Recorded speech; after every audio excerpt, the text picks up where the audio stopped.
Hello, welcome back to our Working with Community Conflict sessions. In the first session of this series, we looked at a quote from conflict theorist David Alsberger. Conflicts are universally similar, culturally distinct, and individually unique. We have looked at the idea that they are universally similar when we consider the similarities of conflicts across levels. In this session, we are going to explore the role culture plays in all conflicts. As before, we are going to think about our own responses to conflict and get a better sense of how we manage ourselves in challenging situations. And we are then going to think about how we can work with the idea of culture in our everyday lives. As we discussed at the beginning of this course, we're going to take time in each of these sessions to think about ourselves and how we operate in the world. The model in front of you is the emotional intelligence model, the EQ model, developed by Daniel Goleman in the mid-1990s. This is one of many different sorts of intelligence that started to be discussed as people questioning whether IQ is really the only way to think about how people manifest their intelligence. Howard Gardner in the United States has done a lot of work on multiple intelligences, and his work is well worth going and having a look at. In this model, the four squares that you can see on the paper represent different aspects of development. Right at the centre you have self-awareness, a sense of understanding your own emotions and your own impact on other people. Surrounding that you've got self-management. As you become better at controlling your own emotions, you become more adaptable and flexible in the world. The third layer out shows your social awareness, your understanding of others increasing as you understand yourself better, and so you're better able to meet them in the place where they are at. And the last layer out represents relationship management. The fact that you can then move into numerous different sorts of networks, engage with different people in their own place, and help to inspire and influence and manage conflict. This model is really useful for people who regularly interact with others at a community level, and it's particularly relevant to conflict work. It's very important for anyone who's managing conflict out in the community or in their own lives to come at it from a position of understanding themselves and their own impact before they start working on the issues that other people bring.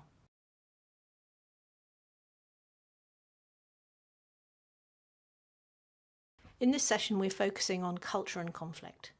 Culture is a really interesting idea. It's one of those words that we think we know what it means, but in reality when we start unpicking it, it's a lot more profound and influential than perhaps we understand. Here is one definition of conflict: the particular practices and values common to a population living in a given situation. But actually that's not the only way that we see culture in our lives. We are all carrying multiple different identities, different groups we belong to, and each of those groups represent a different culture, how we interact, how we talk about things, how we engage with others around us. Michelle LeBaron is a Canadian writer and conflict thinker who's talked very interestingly about culture and conflict. One of the things that she says is that culture in conflict is like underground rivers that run through our lives and relationships, giving us messages that shape our perceptions, our attributions, judgments, and our ideas of self and other. They're much more subtle than just language and dress or food customs. It can also refer to somebody's generation, their class or their sexual orientation, to how their politics are or their religious affiliation. Two things are really important about culture. It's always on the move, it's changing and fluid. So it's not a fixed thing, not for you, not for me, not for anybody we work with. And the other is that culture touches a very deep part of ourselves. It represents a symbolic version of life, how we see life and how we frame it. When we're working with culture, we have to keep those things in mind.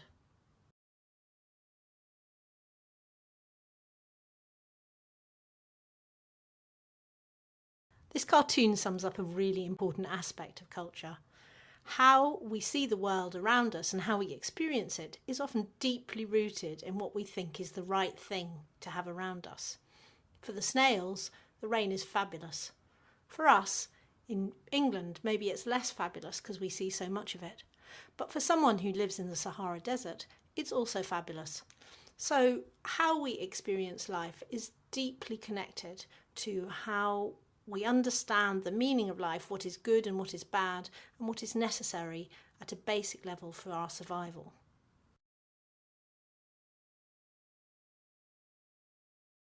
The ladder of inference is drawn from management theory and is a useful technique for thinking about how we develop our internal programming. There's a copy of this model in the handouts folder in additional materials, so you can download it if you want to see it in more detail. This model was actually developed by a guy called Chris Argyris, and he published it in the 5th discipline, the Art of Practice and the Learning Organisation. Again, that reference is in our reading list. So looking at the ladder of inference, we're going to start from the bottom of the ladder, and we're going to think about how we develop our internal belief system. So if you imagine you get born and you're in a hospital, and you come out into the world and you are absolutely assaulted by data. You have to select some of it. As human beings, we can only process a certain amount, and we are, each and every one of us, selecting data all the time. So imagine you get picked up and you get taken home and you get dumped in the corner of the room in a cot, and your cot is pointing in one particular direction. You are going to pick up the data that you can see, but in fact there's going to be things going on around you, behind you, out of sight, which you can't see, so you haven't selected it. So right from the very first moments of our lives, we are actually only engaging with a small proportion of what's going on around us, according to what we can actually see and hear and watch. As we grow, we're growing up in a household, we're smelling smells of food, we're listening to language spoken, we're watching people in their clothes walking around, we can smell the smells that come from just general daily life. This is the cultural world that we are swimming in. We don't think about it, we don't question it, but it is the world for us as we see it. As life goes on, I add my own meanings to what happens, and these are based in those cultural and personal experience from the earliest lives. And then I go on and I make assumptions about how other people should behave, and how I should behave, and how the world should be, which are based on the meanings that I have added. As I get older, I step out into the world, I'm drawing conclusions about how things should operate. And I'm stepping out with a belief system that I have formed about the world and what's going on around me. I am acting based on that belief system. Now, there's nothing wrong with that. That is how we all have to operate, because there's far too much data in the world to take on board. At the end of the day, what we do have to remember is that that is our individual journey. That programming is unique to us. And so the sense we have made of the world is our particular sense. So what relevance does this have for the kind of works that we are doing out in the community? What the model suggests is that you can improve your communication with other people by reflection, being more aware of your own reasoning and thinking, by advocacy, making your thinking and reasoning clear to others, and by inquiry, by actively asking and seeking out to understand the thinking and reasoning of others. In a moment, you'll be asked to watch a TED Talk on the danger of the single story, which illustrates beautifully how this works in real life.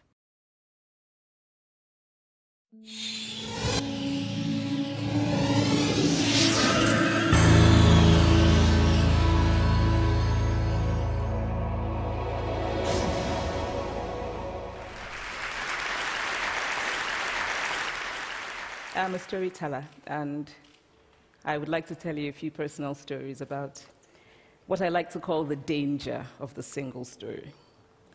I grew up on a university campus in eastern Nigeria. My mother says that I started reading at the age of 2, although I think 4 is probably close to the truth.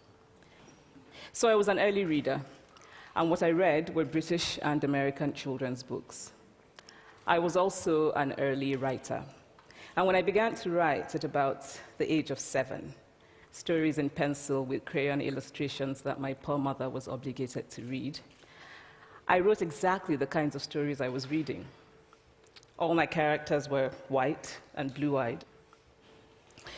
They played in the snow. They ate apples. And they talked a lot about the weather, how lovely it was that the sun had come out. Now, this despite the fact that I lived in Nigeria. I had never been outside Nigeria. We didn't have snow. We ate mangoes. And we never talked about the weather because there was no need to. My characters also drank a lot of ginger beer because the characters in the British books I read drank ginger beer. Never mind that I had no idea what ginger beer was. And for many years afterwards, I would have a desperate desire to taste ginger beer. But that is another story. What this demonstrates, I think, is how impressionable and vulnerable we are in the face of a story, particularly as children. Because all I had read were books in which characters were foreign, I had become convinced that books, by their very nature, had to have foreigners in them and had to be about things with which I could not personally identify. Now, things changed when I discovered African books. There weren't many of them available, and they weren't quite as easy to find as the foreign books, but because of writers like Chinua Achebe and Kamara Laye, I went through a mental shift in my perception of literature. I realized that people like me, girls with skin the color of chocolate, whose kinky hair could not form ponytails, could also exist in literature. I started to write about things I recognized. Now, I loved those American and British books I read. They stirred my imagination. They opened up new worlds for me. But the unintended consequence was that I did not know that people like me could exist in literature. So what the discovery of African writers did for me was this. It saved me from having a single story of what books are. I come from a conventional middle-class Nigerian family. My father was a professor. My mother was an administrator. And so we had, as was the norm, live-in domestic help who would often come from nearby rural villages. So the year I turned 8, we got a new houseboy. His name was Fide. The only thing my mother told us about him was that his family was very poor.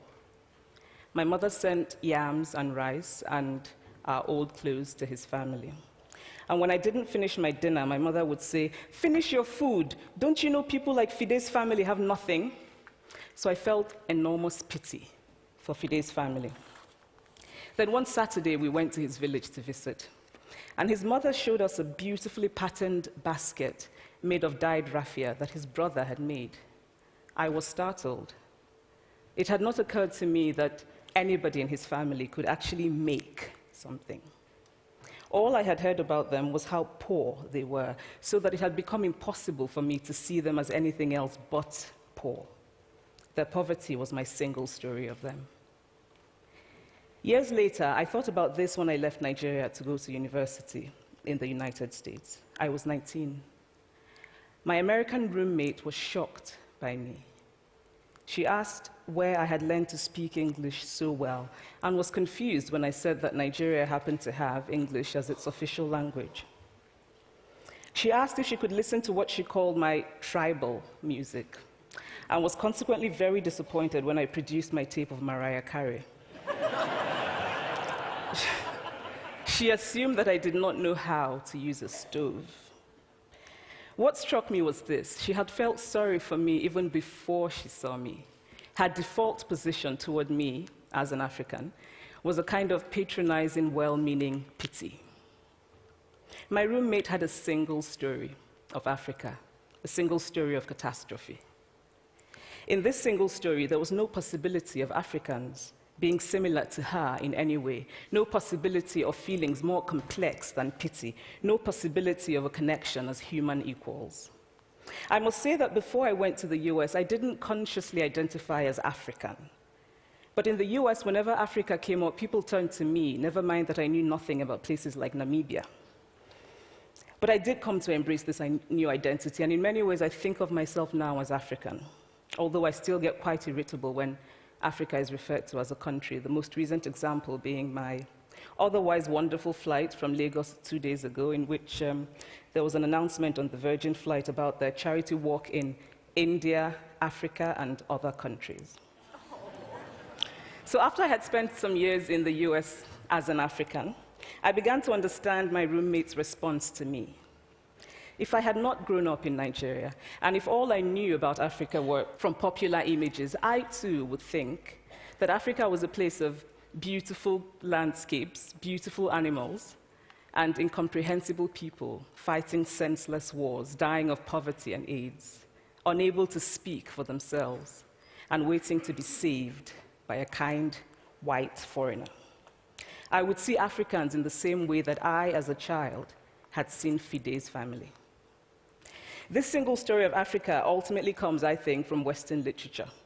Now, here's a quote from the writing of a London merchant called John Locke, who sailed to West Africa in 1561 and kept a fascinating account of his voyage.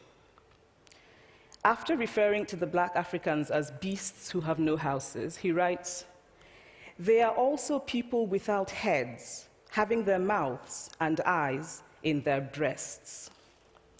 Now, I've laughed every time I've read this, and one must admire the imagination of John Locke. But what is important about his writing is that it represents the beginning of a tradition of telling African stories in the West, a tradition of sub-Saharan Africa as a place of negatives, of difference, of darkness, of people who, in the words of the wonderful poet Rudyard Kipling, are half devil, half child. And so I began to realize that my American roommate must have, throughout her life, seen and heard different versions of this single story. As had a professor who once told me that my novel was not authentically African. Now, I was quite willing to contend that there were a number of things wrong with the novel, that it had failed in a number of places, but I had not quite imagined that it had failed at achieving something called African authenticity. In fact, I did not know what African authenticity was. The professor told me that my characters were too much like him, an educated and middle-class man. My characters drove cars. They were not starving. Therefore, they were not authentically African. But I must quickly add that I, too, am just as guilty on the question of the single story. A few years ago, I visited Mexico from the US. The political climate in the US at the time was tense, and there were debates going on about immigration. And, as often happens in America, immigration became synonymous with Mexicans. There were endless stories of Mexicans as people who were fleecing the healthcare system, sneaking across the border, being arrested at the border, that sort of thing.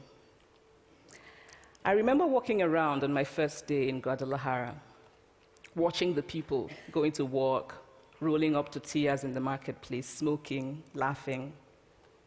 I remember first feeling slight surprise, and then I was overwhelmed with shame. I realized that I had been so immersed in the media coverage of Mexicans that they had become one thing in my mind, the abject immigrant. I had bought into the single story of Mexicans, and I could not have been more ashamed of myself. So that is how to create a single story. Show a people as one thing, as only one thing, over and over again, and that is what they become. It is impossible to talk about the single story without talking about power. There is a word, an Igbo word, that I think about whenever I think about the power structures of the world, and it is nkali. It's a noun that loosely translates to be greater than another. Like our economic and political worlds, stories too are defined by the principle of nkali. How they are told, who tells them, when they are told, how many stories are told, are really dependent on power. Power is the ability not just to tell the story of another person, but to make it the definitive story of that person.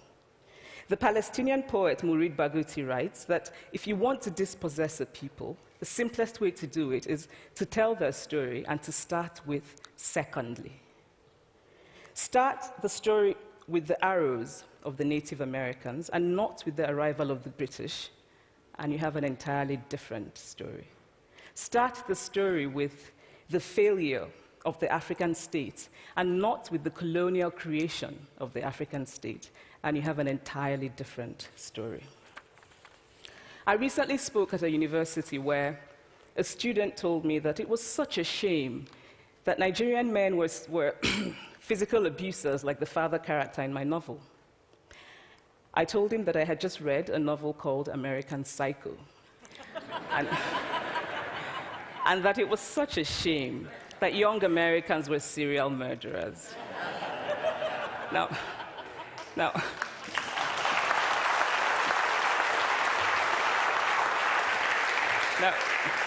obviously, I said this in a fit of mild irritation, but it would never have occurred to me to think that just because I had read a novel in which a character was a serial killer, that he was somehow representative of all Americans.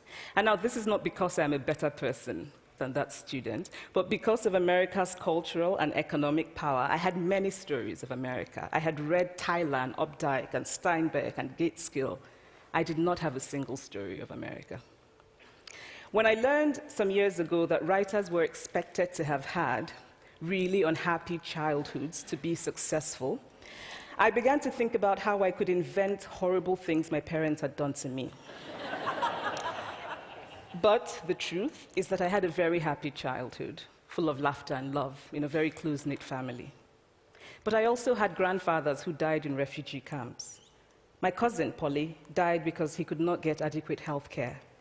One of my closest friends, Ukuloma, died in a plane crash because our fire trucks did not have water.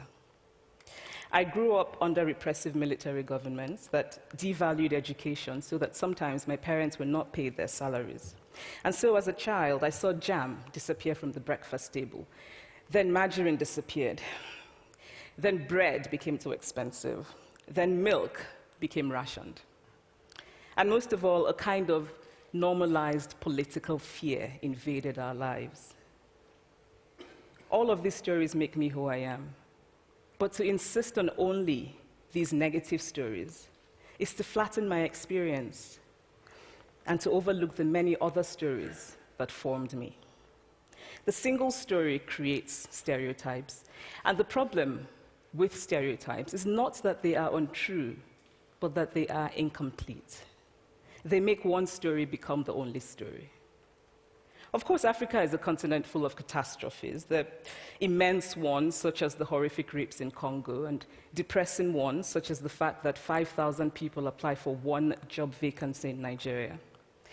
But there are other stories that are not about catastrophe, and it is very important, it is just as important to talk about them. I've always felt that it is impossible to engage properly with a place or a person without engaging with all of the stories of that place and that person. The consequence of the single story is this: it robs people of dignity. It makes our recognition of our equal humanity difficult. It emphasizes how we are different rather than how we are similar. So what if before my Mexican trip, I had followed the immigration debate from both sides, the US and the Mexican? What if my mother had told us that Fide's family was poor and hardworking? What if we had an African television network that broadcast diverse African stories all over the world, what the Nigerian writer Chinua Achebe calls a balance of stories? What if my roommate knew about my Nigerian publisher, Mukhtar Bakare, a remarkable man who left his job in a bank to follow his dream and start a publishing house? Now, the conventional wisdom was that Nigerians don't read literature.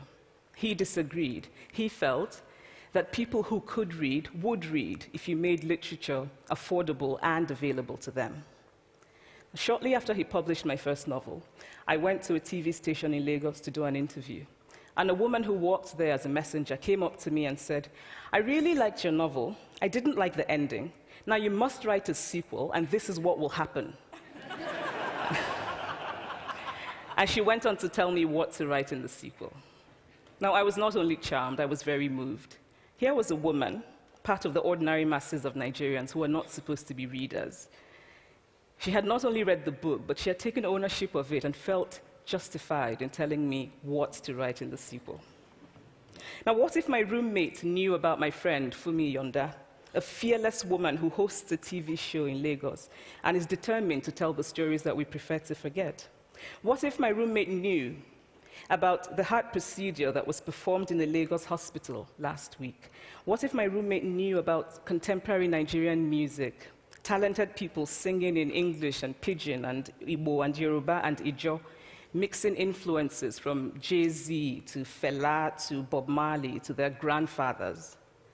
What if my roommate knew about the female lawyer who recently went to court in Nigeria to challenge a ridiculous law that required women to get their husband's consent before renewing their passports? What if my roommate knew about Nollywood, full of innovative people making films despite great technical odds? Films so popular that they really are the best example of Nigerians consuming what they produce. What if my roommate knew about my wonderfully ambitious hair braider who has just started her own business selling hair extensions?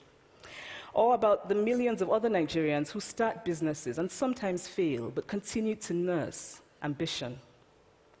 Every time I am home, I am confronted with the usual sources of irritation for most Nigerians: our failed infrastructure, our failed government, but also by the incredible resilience of people who thrive despite the government rather than because of it.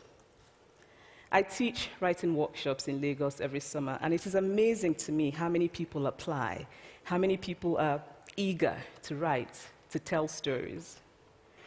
My Nigerian publisher and I have just started a nonprofit called Farafina Trust, and we have big dreams of building libraries and refurbishing libraries that already exist and providing books for state schools that don't have anything in their libraries, and also of organizing lots and lots of workshops on reading and writing for all the people who are eager to tell our many stories. Stories matter. Many stories matter. Stories have been used to dispossess and to malign, but stories can also be used to empower and to humanize.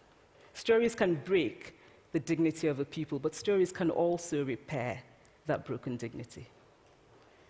The American writer Alice Walker wrote this about her southern relatives who had moved to the north, and she introduced them to a book about the southern life that they had left behind. They sat around reading the book themselves, listening to me read the book, and the kind of paradise was regained. I would like to end with this thought, that when we reject the single story, when we realize that there is never a single story about any place, we regain a kind of paradise. Thank you.